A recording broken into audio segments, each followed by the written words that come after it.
Hello, today I welcome you to Tomorrow the Watches, and in this video I'm going to show you pretty much everything about this Seiko Kinetic 5m62-0dg0. Let's see what it's all about. So in today's video we have a very interesting watch actually. I know that the Kinetic line of Seiko watches has been around for a long time, but I never really looked into them because I didn't have a chance to buy one or wear one for even a little bit, and now I do. This one was lent to me by a friend and it's a very good looking watch. What I really like about having a watch channel is that I constantly look for watches that could be interesting to review, and this means that I learn a lot about different brands and models, and it was especially interesting to learn about how the kinetic movement actually works. I'll tell you about it a little bit later. And now I kind of want one of the Kinetics for myself. Okay, let's take a look at this Seiko Kinetic. So as always, we'll talk about dimensions first. It's 42mm in diameter, 49mm lug to lug, 11mm thick, has a lug width of 20mm, tapers down to 18mm at the clasp and weighs 126 grams. 44mm seems to be the limit for my wrist, so this Seiko still looks rather good on it. Even though it's a little too big for a dress watch, I think it can still be pulled off as one. The bracelet on it is pretty crappy, as are all of them on Seikos in this price range. I didn't even size it for my wrist because it takes a lot of time. It rattles a lot, and I think from now on I'm going to name these rattling bracelets the rattlesnake bracelets. I'm not sure if anyone said that before. If yes, please let me know. Hollow end links, folded links, and a pressed clasp with double pushers. It also has a Seiko engraved. I like how it matches the whole two-tone look, but I would recommend changing the bracelet right away. The 20mm lug width allows you to find a lot of bracelets. In my opinion, something like a grey vintage strap would look nice. The case back is again nothing special, screw down giving you 100 meters of water resistance as stated on the dial.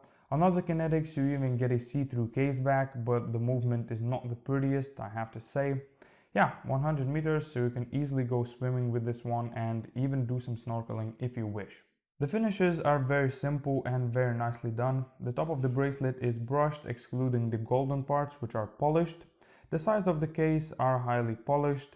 The top of the lugs are brushed, and again the bezel is polished. I like this mix between the polished and brushed finishes. Nothing spectacular, but looks good. Now we come to the dial, which is covered by Hardlex crystal. The dial is pretty simple. There's a rather wide chapter ring with the numbers going from 5 to 60 written on it. We'll talk about why they are there later. The dial color is a kind of a mix between gray and brown, which I really like. It's sunburst, so it plays nicely with the light. The beautiful dial is complemented with raised rectangular gold painted indices, as well as with these gold color simple hands. There's also a day window at 3 o'clock. I like that they chose to go with the black color insert rather than white. Again, that looks way more elegant. Overall, I like how this dial is not cluttered with a bunch of text. It's really simple, just Seiko, Kinetic, 100 meters, and that's pretty much it. And of course, there are more colors to choose from if you don't like this one. Now let's talk about the movement, which is probably the most interesting thing about this watch. It's very intricate. If you want to read more about it, I'll leave a link in the description down below. But basically this is a hybrid movement. There is a rotor inside, just like on the automatic movements, which is turning around when you're wearing the watch. Then all of the generated kinetic energy turns into electric energy because of the densely wrapped coils inside. And the now electric energy goes to the capacitor, which holds it to essentially power your watch.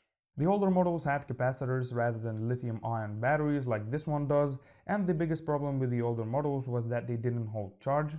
This one, however, holds it very good. So as I've said, there are the numbers on the chapter ring, and these lines on there are markings to look at when indicating how much charge you have left. So when the second hand is at 12, you simply press on this button at 2 o'clock, and as you can see, the second hand moves and it stops at 4 o'clock in this case.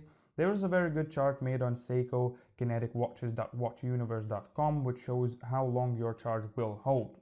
There are these numbers on the case back which indicate what movement this watch uses. In this case it's 5m62, and if you look at the chart, the second hand at 4 means that we have approximately 1 month of power reserve.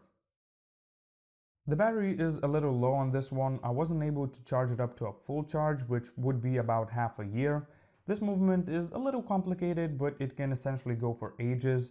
The only thing you'll need to change is the capacitor once every 10 to 15 years, and that costs a couple of dollars. Some people like the Seiko Kinetics, some people don't. In my opinion, they have fascinating engineering inside them, and it was very interesting learning about how it actually works.